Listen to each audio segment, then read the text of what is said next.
ढोल गंवार शूद्र पशु नारी सकल ताड़ना के अधिकारी पूजहि विप्रशील गुणहीना शूद्र न गुण गण ज्ञान प्रवीणा।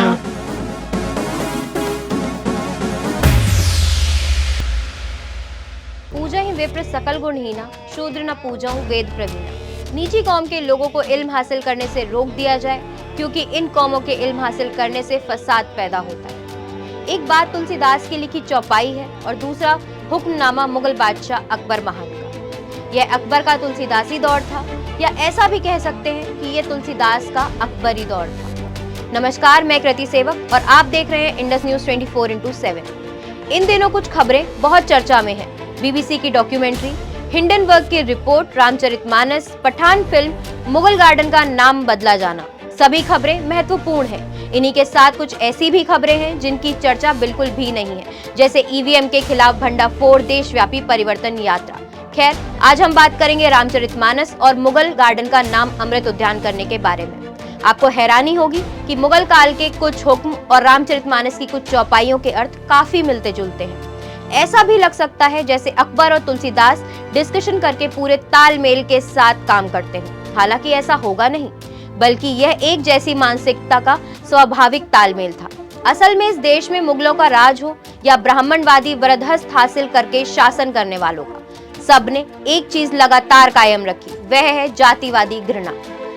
किसी भी सत्ता को महज इसलिए काबिले तारीफ नहीं माना जा सकता कि उसने किसी इमारत को खूबसूरती से बनवाया, ना ही किसी रचना का सरल शब्दों में लिखा जाना महान हो सकता है जबकि उसमें घृणा बसी हो, परपीड़क भावना हो। सच्चाई यही है कि भारतीय उपमहाद्वीप की सबसे मजबूत बिल्डिंग कास्टिज्म है, यानी जातिवाद, जिसमें तुलसीदास और मुगलों का भी भरपूर योगदान रहा है। एक ने कथित हिंदू धर्म के बीच शूद्रों को शिक्षा से वंचित रखने और उनको सत्ता से दूर रखने का संदेश दिया, तो दूसरे ने उन्हीं शूद्र जातियों से मुसलमान हुए लोगों को तालीम और दरबार का हिस्सा बनाने से महरूम रखने का हुक्म दिया। आप खुद मिलान कर लीजिए। पूजा ही विप्र सकल गुणहीना शूद्र न पूजाऊं वेद प्रवीणा, यानी जिस ब्राह्मण के पास कोई गुण नहीं उसे भी पूजना चाहिए और शूद्र भले ही वेद का ज्ञाता हो उसे नहीं पूजा जा सकता। जिस कालखंड में तुलसीदास इस तरह की चौपाइयों की रचना कर रहे थे, ठीक उसी समय कथित बादशाह अकबर महान का हुक्म क्या हुआ था, यह भी जान लीजिए। मसूद आलम फलाही अपनी किताब हिंदुस्तान में जात पात और मुसलमान के पृष्ठ 204 में लिखते हैं कि अकबर ब्राह्मणों से धर्मांतरित हिंदुओं को सैयद का दर्जा देता था। इसी के साथ अकबर का एक फरमान दिया है जहां अकबर अपने आदेश में कहता है, शहरों में नीची कौम के लोगों को इल्म हासिल करने से रोक दिया जाए क्योंकि इन कौमों के इल्म हासिल करने से फसाद पैदा होता है। क्या फर्क है दोनों महान लोगों में? हमें तो नहीं लगा, आपको लगा हो तो बताएं। चलिए दोनों बातों को एक बार फिर से एक साथ पढ़िए। तुलसीदास कहते हैं, पूजा ही विप्र सकल गुणहीना शूद्र न पूजाऊं वेद प्रवीणा। अकबर महान कहते हैं, नीची कौम के लोगों को इल्म हासिल करने से रोक दिया जाए क्योंकि इन कौमों के इल्म हासिल करने से फसाद पैदा होता है। उस वक्त की हुकूमत में सिर्फ पद और प्रोत्साहन में ही जातिवादी भेदभाव नहीं किया जाता था, बल्कि सजा तय करने में भी जाति के पायदान का पूरा ध्यान रखा जाता था। हुक्म उदूली की गुंजाइश भी नहीं थी, सर कलम।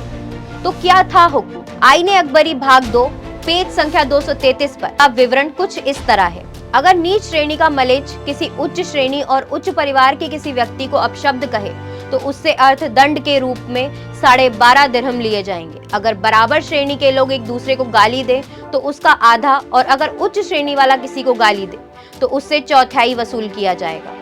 यह मौलाना डॉक्टर अब्दुल हक कासिमी की किताब जात पात इस्लाम की नजर में के पेज नंबर 187 पर यह दर्ज है, जिसका अनुवाद फयाज अहमद फैजी ने किया है। इतिहासकार इरफान हबीब अपनी किताब भारतीय इतिहास में जाति और मुद्रा में लिखते हैं, 11वीं सदी में अल बरूनी ने बुनकरों और मोचियों समेत 8 व्यवसायों को समाज बहिष्कृत अत्यंत निकृष्ट जातियों की श्रेणी में रखा। ऐसे और भी कई उदाहरण दिए जा सकते हैं, यह बताने के लिए कि कैसे मुस्लिम पसमानदा जातियों की दरिद्रता के लिए एक तथाकथित मुस्लिम बादशाह जिम्मेदार हैं, जिनकी महानता के गीत अशराफ वर्ग यानी मुस्लिम सवर्ण इस्लाम के नाम पर गाता है, जबकि वो हुकूमत अशराफों की थी, ना कि पसमानदा मुसलमानों की। इसी तरह रामचरितमानस का फायदा जिनको है वह इसे पूरे हिंदू समाज की आस्था से जोड़ते हैं, जबकि वह किताब सवर्ण वर्ग के हित की बात साफ तौर पर करती है।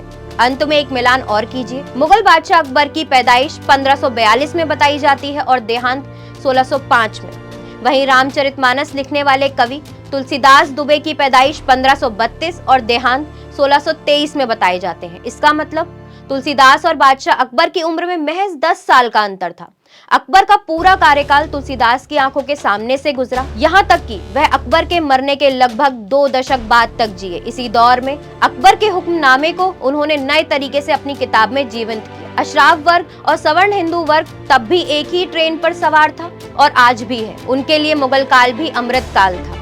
यह बात जितनी जल्दी SC, ST, OBC, हिंदू और पसमानदा मुस्लिम जितनी जल्दी समझ लें उनके लिए अच्छा रहेगा। हमारी ये वीडियो आपको कैसी लगी हमें कमेंट में जरूर बताएं। हमारे चैनल को सब्सक्राइब करना, फेसबुक पेज को लाइक करना ना भूलें। आप हमें ट्विटर, इंस्टाग्राम, डेली मोशन पर भी फॉलो कर सकते हैं। धन्यवाद।